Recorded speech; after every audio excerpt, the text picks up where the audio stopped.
Assalamualaikum warahmatullahi wabarakatuh. Alhamdulillah, salatu wassalamu ala rasulillah, amma ba'd. Kaum muslimin yang dirahmati Allah subhanahu wa ta'ala, kita kembali membahas tentang Masjid Istiqlal kaum muslimin yang kondisinya semakin mengenaskan, ya, dimana kondisi Masjid Istiqlal yang mengenaskan itu tidak terlepas dari tanggung jawab imam besar Masjid Istiqlal. Kalau kita lihat kaum muslimin, kegiatan-kegiatan di Masjid Istiqlal ini semakin jelas, ya, bahwa yang ada di Masjid Istiqlal itu adalah orang-orang yang pro dengan Yahudi Israel, pro dengan orang-orang kafir secara umum kaum muslimin. Dan itu semuanya ada buktinya kaum muslimin, ya. Sudah banyak video-video yang beredar yang menunjukkan bahwa Masjid Istiqlal ini sudah dihuni, sudah dijadikan tempat untuk misi-misi orang Yahudi, orang Israel, dan orang-orang kafir kaum muslimin. Bahkan yang mengaku Islam sendiri pun, ya, sangat terlihat kalau orang ini adalah orang yang pro dengan Yahudi, pro dengan Israel. Ya, kita sudah mengangkat video dari AOS kaum muslimin, ya. Si tua bangka yang mengatakan bahwa mendoakan saudara-saudara kita di Palestina itu adalah hukumnya dosa besar. Ya, bahkan itu haram kaum muslimin. Na'udzubillah min dzalik. Ya, dan lebih mengesalkan lagi, dia menyebutkan bahwa orang-orang Palestina itu nyerang duluan katanya. Kok bisa-bisanya dikatakan orang Palestina nyerang duluan? Ya Allah, berarti dia sudah menyebut bahwa orang-orang Palestina itu penjajah kaum muslimin. Ini benar-benar kacau kaum muslimin, ya. Dan kok bisa-bisanya orang seperti itu masuk Masjid Istiqlal, dan kemudian orang-orang yang terkait dalam urusan keagamaan yang menyangkut umat, ya, kok diam saja. Majelis Ulama Indonesia diam, ya. Gimana ini? Kalau Menteri Agama diam, ya kami sangat maklum lah mengetahui jejak rekam Menteri Agama seperti apa. Jadi kalau mengharap Menteri Agama menindak orang-orang seperti itu sangat kecil kemungkinan, bahkan mustahil. Ya. Sebenarnya harapan ada di Majelis Ulama Indonesia. Ya. Tapi ternyata Majelis Ulama Indonesia juga nggak bisa berbuat apa-apa. Ya. Na'udzubillah min dzalik. Dan ternyata kaum muslimin, kalau kita menyimak video-video dari AOS ini, ya, ternyata sangat berbahaya kaum muslimin. Syariat Islam ini diotak-atik, dirubah-rubah semaunya dia sendiri kaum muslimin. Ya Allah, parah kaum muslimin, ya. Coba kita simak video ini kaum muslimin. 13 hari umroh Eropa. Kan orang umroh ke Mekah, Madinah, Abah maka Eropa. Mana kia dipatikan. Tuh kaum muslimin, katanya dia kalau umroh ke Eropa, ya. Umroh ke Eropa kaum muslimin. Na'udzubillah min dzalik. Ini kan merubah syariat Islam namanya, ya. Merubah syariat Islam.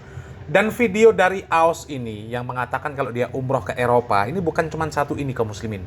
Ada lagi video yang lain, ya. Coba kita simak lagi kaum muslimin. Bumi ini tunduk, istilah Abah, Eropa merindukan kaki Abah. Makanya Abah umroh ke Eropa. Lain pasah pah nu kitu teh. Umroh ka Madinah, ke Mekah ke masjid, ke Madinah ke masjid, ke Eropa ke gereja. Foto-foto di Astaghfirullahaladzim. Cobalah kaum muslimin, yang seperti ini kaum muslimin. Ini kan tanggung jawab imam besar Masjid Istiqlal. Kalau dia sampai bisa masuk ke Masjid Istiqlal, ceramah di Masjid Istiqlal, apalagi menyampaikan kesesatan-kesesatan yang seperti ini. Ya, umroh di Mekah dan Madinah itu umum, itu hal biasa. Ya, ke Masjidil Haram, ke Masjid Nabawi, itu biasa, umum. Ya. Kalau Abah umrohnya nggak ke Mekah, nggak ke Madinah, nggak ke masjid, ke Eropa, kemana? Ke gereja. Innalillahi wa inna ilaihi raji'un. Kok bisa kaum muslimin orang seperti ini, ya, punya murid yang banyak kaum muslimin? Ya Allah, otaknya kemana mereka kaum muslimin? Dari sini saja sudah jelas kaum muslimin, yang dia sampaikan ini syariat dari mana? Umroh kok bisa di Eropa, umroh masuk gereja. Itu umroh model apa? Ini kan merusak syariat Islam namanya. Ya, merusak syariat Islam. Ini kaki tangan orang kafir yang seperti ini kaum muslimin. Kaki tangan Yahudi, kaki tangan kafir. Ya. Ini ngerusak Islam ini kaum muslimin. Ngerusak Islam. Ya, ngajarkan kesesatan, umroh kok ke Eropa. Orang umroh jelas di Mekah, Madinah. Ya. Umroh dan haji itu sama, hanya beda ada satu rukunnya. Kalau umroh nggak pakai wukuf. Ya kalau haji pakai wukuf. Dan semuanya sama. Rukunnya sama. Lah ini umroh ke Eropa. Mau ngapain? Tawaf di mana? Tawaf di gereja. Tawaf di patung. Patung apa? Patung Yesus. Ya. Mau tawaf di patung Yesus. Lempar jumroh kemana? Ya Allah, parah. Ya. Dan ada lagi, ya, Pak Tua ini menyebutkan bahwa Mekah itu bukan tanah suci lagi katanya kaum muslimin. Ya Allah, parah, parah. Katanya sudah lebih 5 juta orang yang sudah daftar untuk pergi ke tanah dan tidak tahu kemana, ke Mekah. Abah mohon doanya, saya ada panggilan dari tanah suci. Dari mana? Dari mana? Demi Allah datang ke Abah orang, Abah mohon doanya, ada panggilan dari tanah suci. Dari mana? Enggak jawab. Dari mana?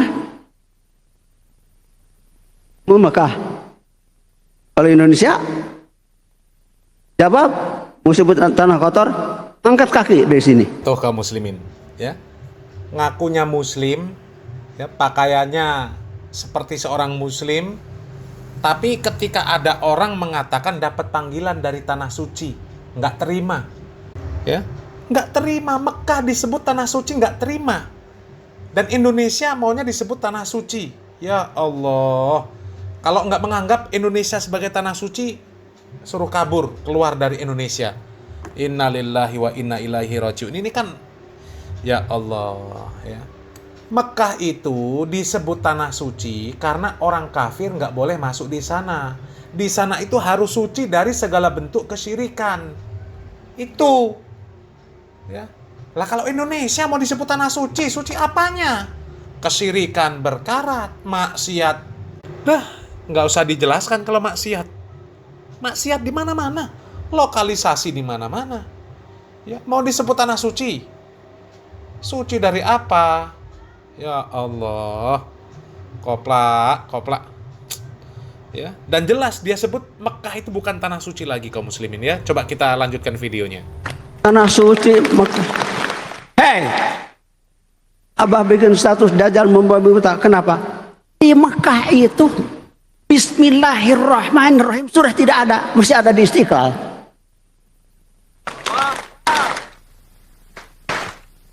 Empat 400 tahun ke belakang tanah suci.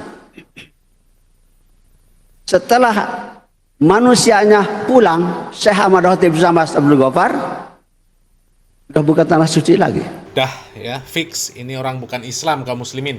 Ya, casingnya saja Islam, tapi otaknya otak Yahudi. Ya, coba dari mana dia katakan di Mekah nggak ada lagi Bismillahirrahmanirrahim? Ini kan orang goblok namanya. Ya, dari mana kok bisa dikatakan di Mekah nggak ada Bismillahirrahmanirrahim lagi? Ini kan koplak kaum muslimin. Ya, dan apa hubungannya Mekah disebut tanah suci ketika Syekh Ahmad Khatib Sambas nggak di Mekah lagi, bukan tanah suci lagi? Ya Allah, ini sudahlah, ini fix, ya. Fix, ini orang Yahudi nih kaum muslimin, otak-otak Yahudi ini. Ya. Inilah definisi dari jasmaninya adalah manusia, tapi hatinya hati setan kaum muslimin. Ya, Mekah disebut bukan tanah suci, umrohnya ke Eropa, mendoakan saudara di Palestina itu dosa besar, hukumnya haram, menuduh Palestina itu penjajah. Ya Allah, parah ya. Ini imam besar Masjid Istiqlal ini sudah nggak jelas kaum muslimin, memasukkan orang-orang seperti ini ke Masjid Istiqlal. Na'udzubillah min dzalik, ya, na'udzubillah min dzalik. Mudah-mudahan orang-orang seperti ini segera bertaubat kaum muslimin, dan kalau memang tidak bisa bertaubat, mudah-mudahan Allah Subhanahu wa taala segera membinasakan orang-orang seperti ini kaum muslimin, ya. Semoga bermanfaat. Barakallahu fikum. Wassalamualaikum warahmatullahi wabarakatuh.